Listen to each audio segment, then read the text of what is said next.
जय जय रघुवीर समर्थ।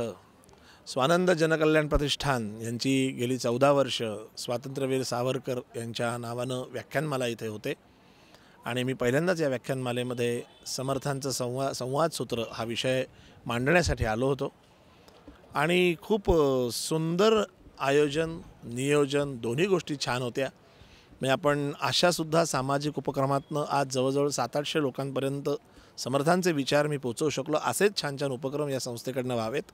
आपण ज्याला प्रोफेशनल म्हणू अशा टाईपचं म्हणजे अशा कार्यातसुद्धा एक छान नेटकेपणा प्रोफेशनलिझम मला दिसला। सगळे म्हणजे त्यांचे जे कोणी मंडळातली सगळी कार्यकर्ते मंडळी आहेत सगळ्यांमध्ये छान एकवाक्यता आहे, फार सुंदर सिंक्रोनायझेशन आहे, कोऑर्डिनेशन आहे। म्हणजे वक्ता आल्यापासून ते सगळं त्याचं नियोजन इतकं परफेक्ट टाईम टू टाईम होतं।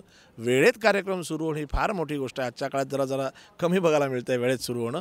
फार त्यांची टाईम मॅनेजमेंट पण अवर्णनीय आहे। टोटल आयोजन छान आहे, सगळे टेक्निशियन्स पण मस्त आहेत आणि सगळ्यात महत्त्वाचं म्हणजे इतक्या छान वातावरणात इतके चांगले श्रोते लाभणं ही पण फार मोठी म्हणजे त्यांना मिळालेला प्रतिसाद आहे।